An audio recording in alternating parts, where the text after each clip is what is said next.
Unafraid Show, college football live, and we got a lot to talk about today because a tweet went out from Brandon Walker of Barstool, and he said that there are only 13 happy fan bases in college football. I'm here to fact check the man now.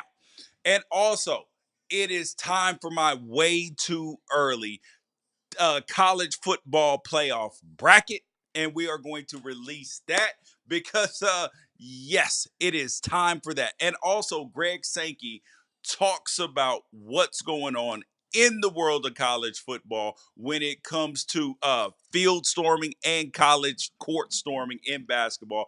That and so much more here on Unafraid Show.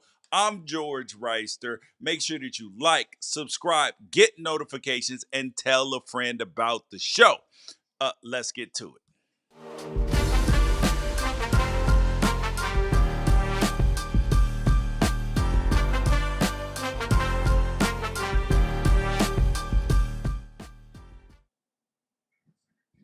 So the tweet came out. The tweet heard around the world that there are only 13 happy college football fan bases. And that made me think because I was like, hold up.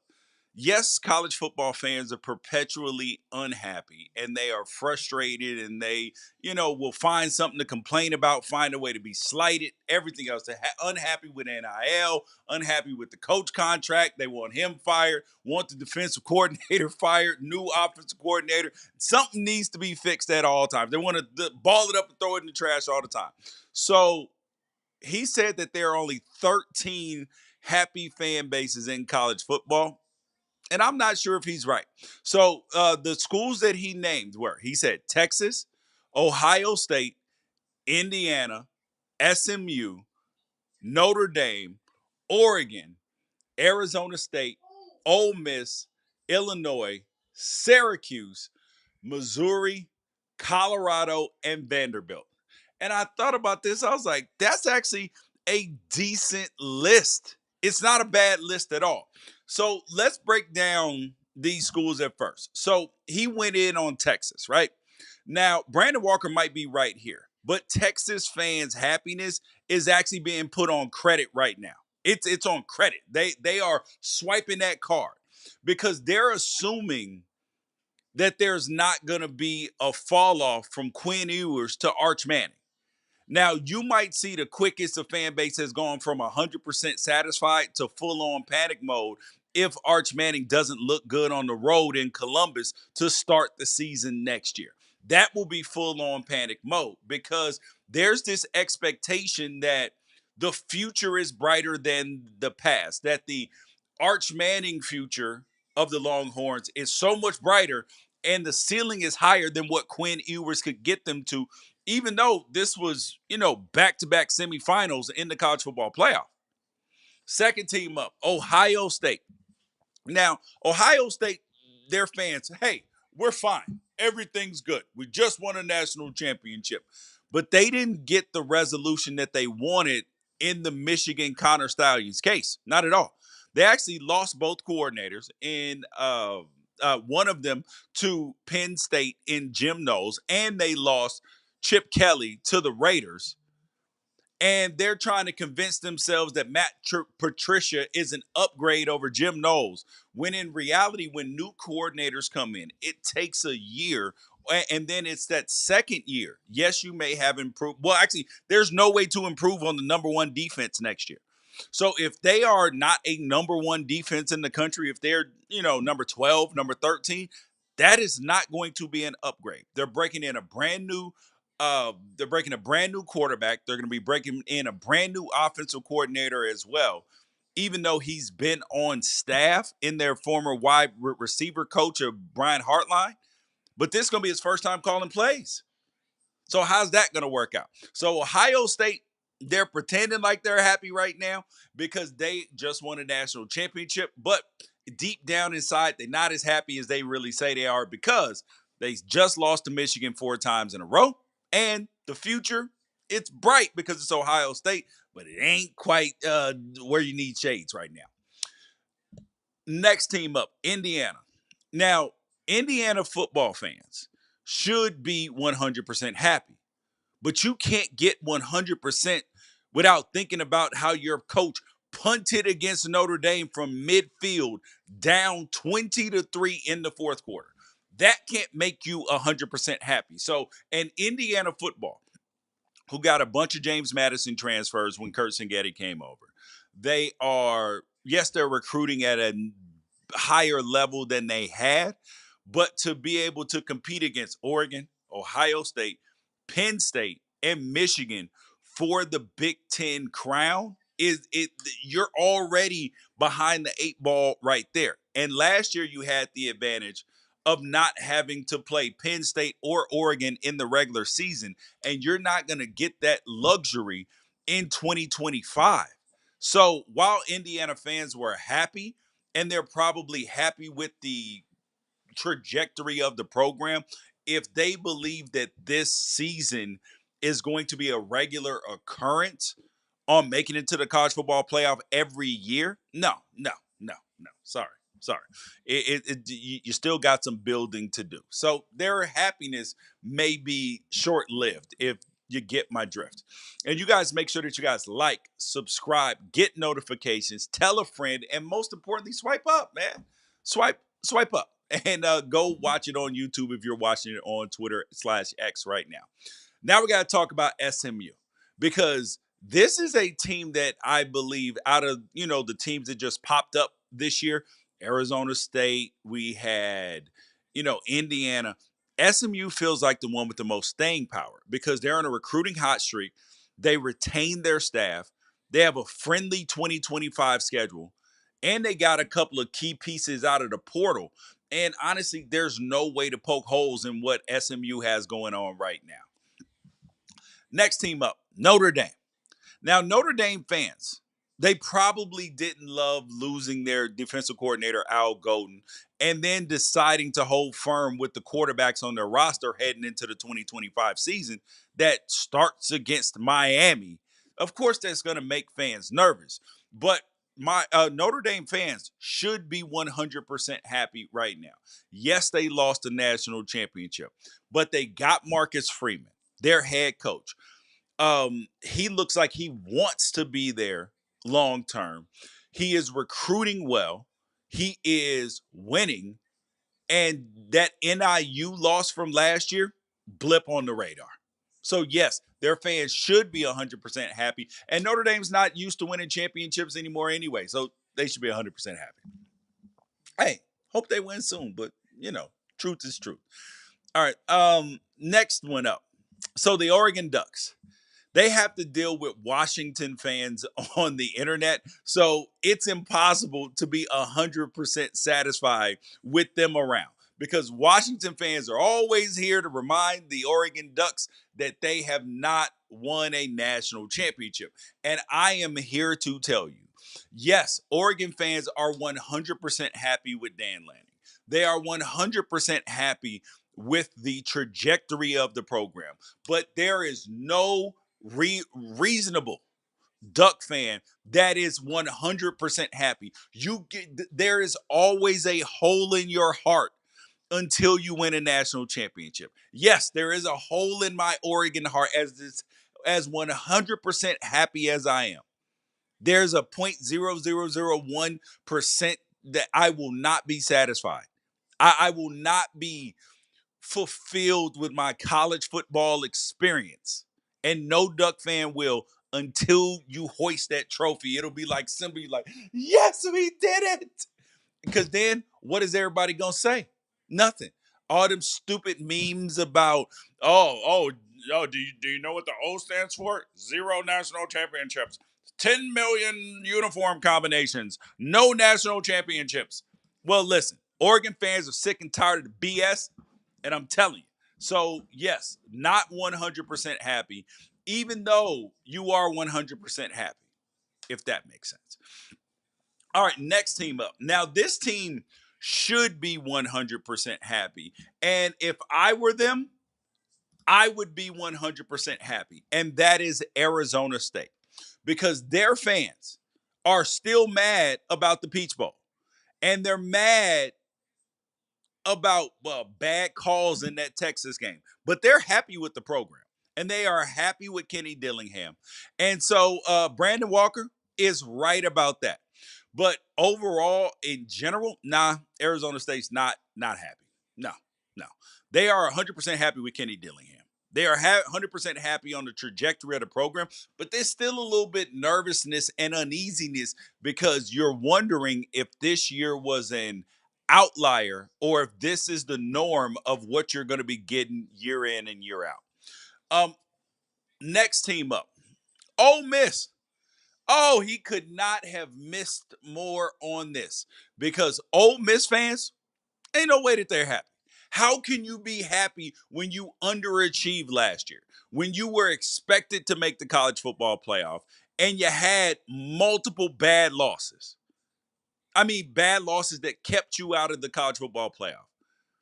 And this has nothing to do, in addition, I should say, to their feelings about missing the college football playoff, they know that they messed up. And that alone is going to keep them out of the 100% range because all of them people that put up the money for the NIL, the ROI, the return on investment was not exactly what you expected. Just saying. Next team up, Illinois. Now, their head coach, Brett Bielema, got upset with me a couple of years ago when he bashed his team in his first year at Illinois, bashed the players. And I'm like, you're the coach. Don't bash them. You're the multi-million-dollar guy. Don't sit there and bash the players. And do you know what he has turned around and done since then? They have become a respectable program. They have become a tough out. They are well coached. So good job, Brett Bielema, and you can stop being mad at me for telling the truth because now I'm telling the truth about the good job that you're doing. Just saying. But another reason that they're unhappy is because they were 65th in points per game last year. You know, it was nice and all dandy getting the 10 wins, but everybody wants to score points and nobody likes to be on the struggle bus. And you can't be 65th and be fully happy with anything. All right, next one up. Syracuse. Syracuse, I gotta tell you, Fran Brown, he's giving them a moment. And it would have been nice to get a waiver for Kyle McCord to get another year of eligibility, but he ended up declaring for the NFL draft. But other than that, if you're Syracuse, how can you be unhappy? You hadn't had a winning record in conference in a minute.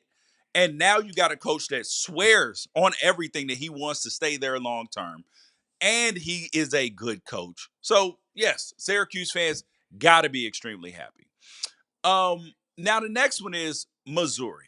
Now, Missouri fans are probably at 100%, especially when they look ahead and see that the season starts with not one, not two, not three, not four, not five, but six home games. And also seeing that the two teams that they beat the hell out of, that beat the hell out of them on the road last year, both having to come to Columbia. So, yes, Missouri fans are happy because they have hope and the hope feels bright. They have gotten 5-star commits. They are recruiting at a higher level. They no longer feel like that they are the permanent doorstop and doormat for the SEC. They are planning on taking out some of the big names and putting them below them. So yes, Missouri fans should be 100% happy. Next one, Colorado fans. There's no way Colorado fans are 100% happy. They might be 100% happy with Deion Sanders, but they're probably very nervous. And if you're nervous, can you really be 100%? They're nervous about what they're losing to the NFL draft in Shedeur Sanders, Travis Hunter, Shiloh, and the rest of the crew. But they got to feel good because they kept Coach Prime and they're in the top 30 for both high school and transfer classes for the 2025 season. And nobody really saw the high school part coming, but the transfer portal, of course, yeah, Deion's going to be recruiting out of the transfer portal. Last team up, Vanderbilt. Now, as long as Diego Pavia is walking around that campus, they got a chance. And this is probably the best thing that it's been for the Commodores in a very long time. Because at no point in time if you are a Commodores fan, could you sit there and be happy or excited about the trajectory of your program? You have Clark Lee there, who is doing a great job. You pair him with Diego Pavia. You made a bowl game, and now you're sitting there like, hold up, 8-4? Is 8-4 possible next year? Dude, if Vanderbilt goes 8-4 or 9-3 next year, that's like winning a national championship there, and that is going to keep their hope even bigger than the 100%. All right, next thing up, and you guys can like, subscribe, share, go on the YouTube channel and watch. If you're watching on X as well, if you're watching on the YouTube channel, swipe up, subscribe, leave a comment, because the show is continuing to grow, and it is thanks to you guys. All right, next thing up. This is my way too early 2025-26 college football playoff prediction. Now, last year, I damn near nailed this joint. I had Notre Dame in the championship against Oregon. But I did have Oregon and Ohio State playing in the semifinal. I just had Oregon winning. And the difference, and I still do, and I think most people agree with me, Oregon and Ohio State were the best two teams in the country last year. Ohio State got it done in the playoff, and they won. So I nailed it. The only team that I was just completely out of left field on was Florida State. Swing and a miss. So sue me. But I'm coming back this year early, though. Now, we will amend this as we get through spring ball, get a chance to watch the spring games. And you guys, too, I wanted to remind you, I am hitting the road to go interview your favorite college football coaches. We got four coaches already lined up that are in the college, that were in the college football playoff this last year. And we may be adding some more as well. So you guys be on the lookout for that. Exciting stuff coming up. All right, here's my 12-team playoff as of right now for next season in college football. Number 12, and this is my group of 5 representative, the UNLV Running Rebels. They got a new head coach because Odom is gone. And Dan Mullen, he steps into a situation where you'd figure that they would, shrink back from last year's 11-win season. But this transfer class is extremely underrated. They got Alex Orji coming in, Anthony Caldera, and they both have potential at the quarterback position. And if the Rebels beat UCLA at home in non-conference play, then they're going to get the momentum that they need heading into a tough Mountain West slate. And Boise State doesn't have Aston Jeanty anymore. Ain't no replacing that. So, yes, UNLV will be the odds-on favorite to get that group of 5 spot. Number 11, shocker, considering what happened this last season, and that's the Michigan Wolverines. Now, the Wolverines, I'm telling you, they are back. Mikey Keene is one of the more underrated quarterback transfers this year. And if the Wolverines had him last year, they literally might have flirted with 10 wins.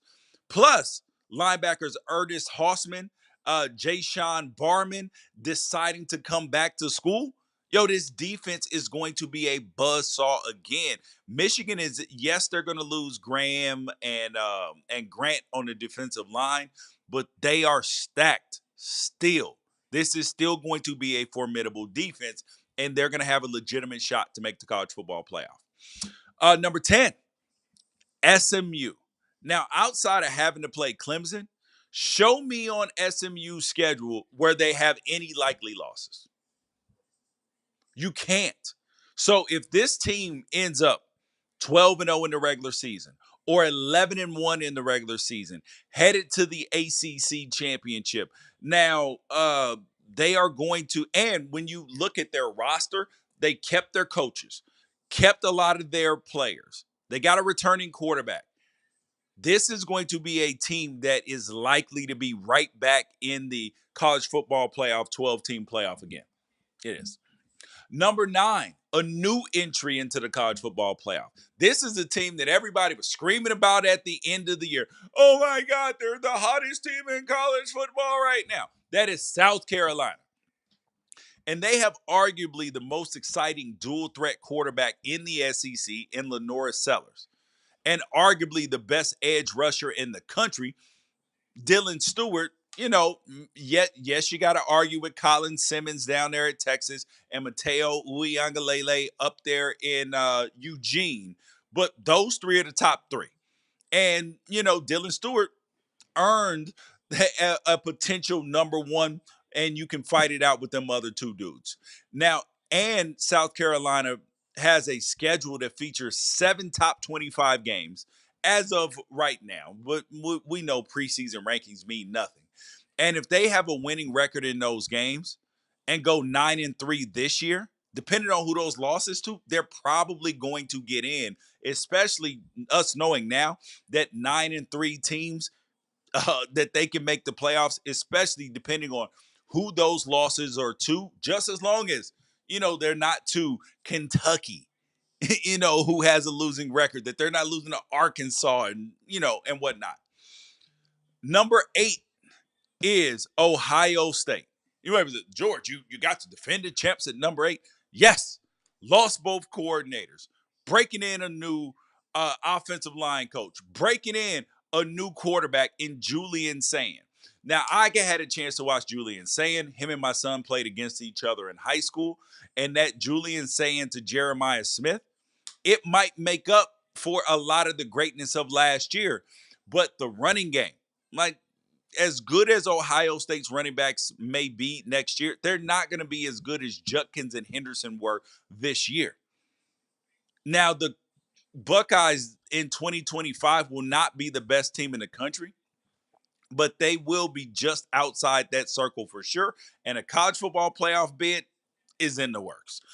Number 7. You might be like, George, really? Number 7? Yes, Texas.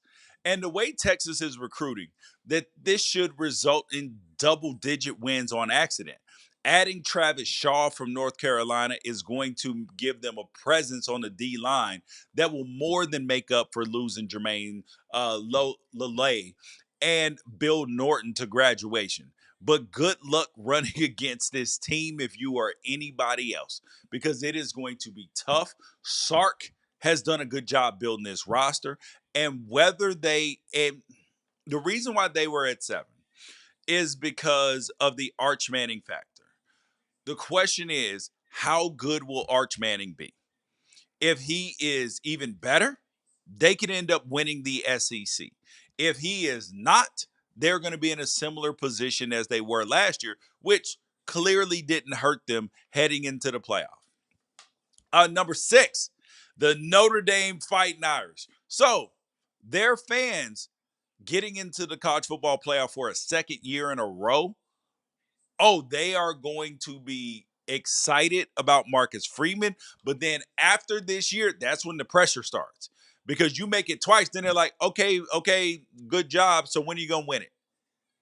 But here is the thing. If Steve Angeli is good, then this Notre Dame at 6 is probably a lock. And if not, Notre Dame might just make it back, just giving the ball to Jeremiah Love 25 times a game, because they are going to put out a competent defense. Even with Riley Leonard, who is not the greatest passer in the whole world, they put up a top 7 offense for the second year in a row. They're going to be good. Number 5, Penn State. Now, a 5 seed means that Penn State will finally get that big win on the road against Ohio State. Yes, I said it. I am predicting it. And they get a bye leading into that game. So that should help with Drew Aller and the company with preparations. This college football playoff run for Penn State may have literally changed everything for the way that James Franklin coaches, the mentality, the philosophy, all the things that used to let things get away from him might actually save him at this point in time going forward. Number 4, this is a team that I am excited about. and I believe is flying completely under the radar. And that is Iowa State, who I am picking. And remember, I am picking this going under the same system, assuming that there are no changes in terms of the four teams that get the buys. And this would put Iowa State inside of the four highest ranked conference champions. Now, the Cyclones get Iowa, Arizona State, BYU, Kansas, and Kansas State in Ames this year. Plus, they return Rocco Becht at quarterback, both leading rushers, and added potential star in 6'4" possession receiver Chase Sowell from East Carolina. So Iowa State is getting better. They had their first 10-win season. This is something that is building. And when you look at what Colorado lost this last year, they didn't win the conference last year. And, they're going to upgrade in some areas, but quarterback is definitely going to be a downgrade because Shedeur was fantastic. No Travis Hunter. You look at, at Arizona State, you're like, can they do it again? Now, I do believe that they will be on the verge of making the college football playoff again. However, it is going to be tough on Arizona State to repeat what they did last year without Cam Scatterboo because he was so intensely special. But expect Arizona State to be back in the college football playoff the year after. Number 3, the Georgia Bulldogs. They're back, Cam Newton style, man. And if either Gunnar Stockton or Ryan Puglisi can run the offense without turning the ball over, it's going to be ugly for everybody because Georgia plays this year a different way than they did last year. Look for a massive step forward on defense because they finished outside the top 35 last year in rushing and passing yards allowed and finished outside of the top 20 in points. And remember, they still won the SEC. So if they're getting better quarterback play than they did with Carson Beck, or at least just not turning the ball over as much, if the offensive line is playing better and the defense is better, good Lord, they won the SEC and they were down last year. But that still does not put them inside the top 2 because, shocker, sir, Clemson at number 2. And I know that people are like, George, are you serious? You got Dabo Swinney at number 2? Yes, fam.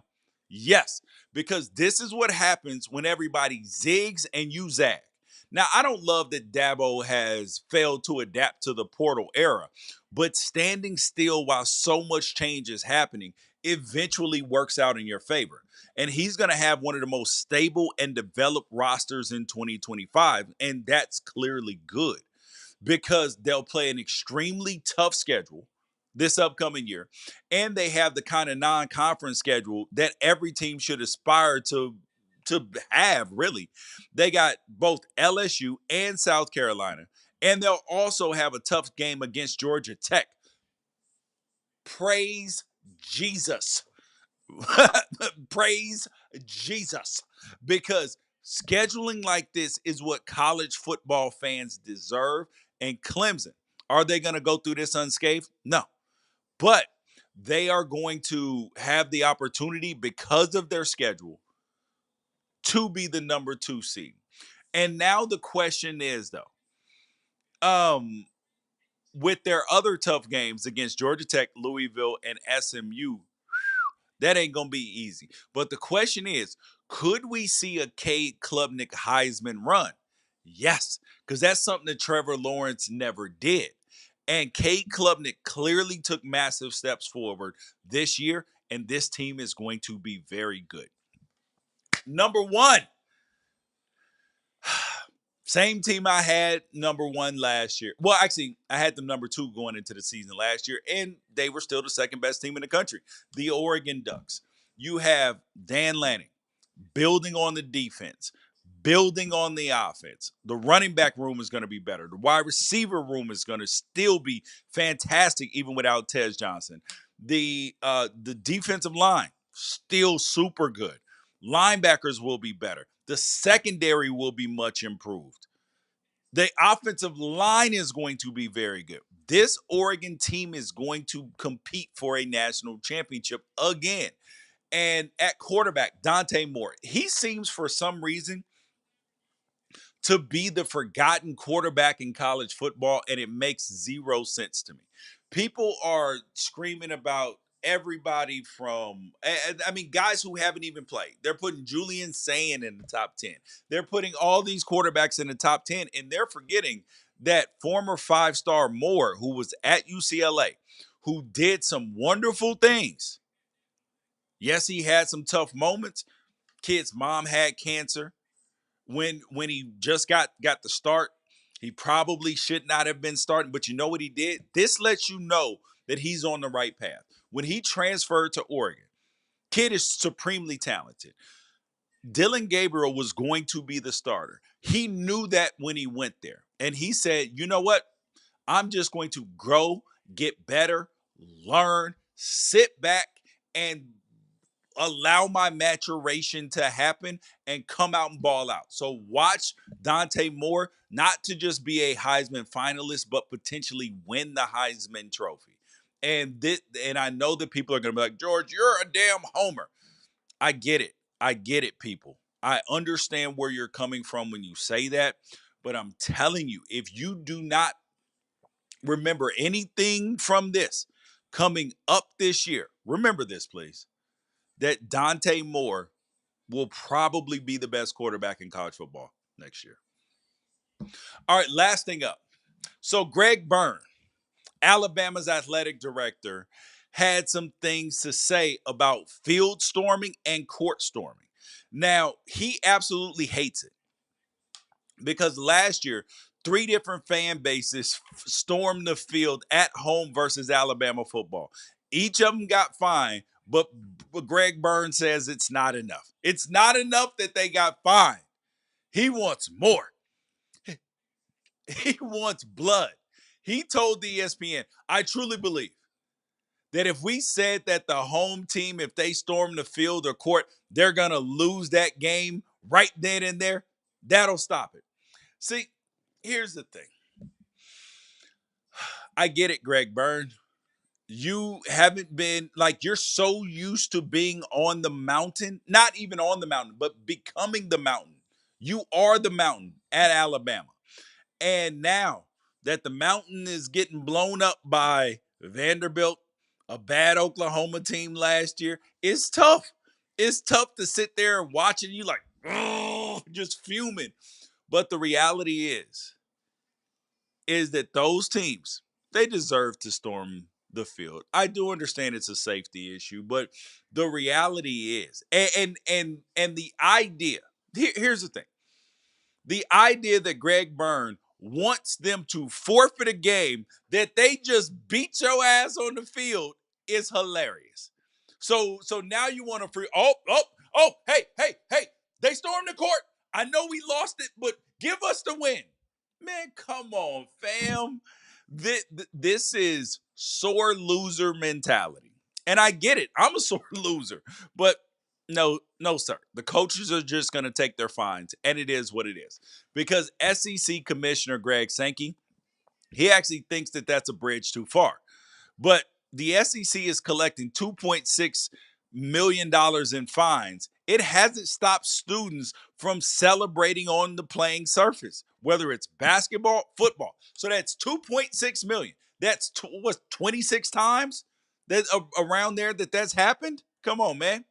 And Greg Byrne is the one who actually got fines instituted in the Pac 12 after more than 10 opposing teams rushed to court against University of Arizona basketball while he was the athletic director there.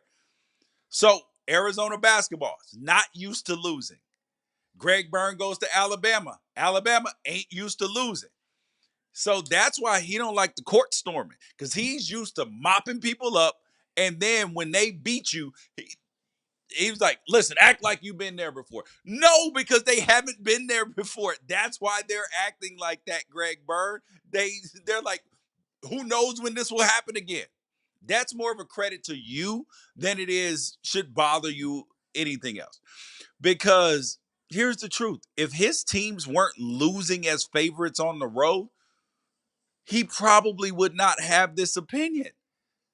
I do understand the safety issue, but the safety issue is not why Greg Byrne has a problem with this. Greg Byrne has a problem with this because his team is on the bad side of it. So guess what, Greg Byrne? You gotta pull them britches up. Let me use a southern term for you. Pull them britches up, tighten up that belt, pull up your bootstraps, and don't lose games you're supposed to lose. I'm George Wrighster. This is the Unafraid Show. Make sure that you like, subscribe, get notifications, tell a friend about the show, and most importantly, share. Hop in them comments, listen to it on the podcast, watch it on Rise in a couple of weeks, bro. We are moving in the right direction. Peace out. Catch you guys later.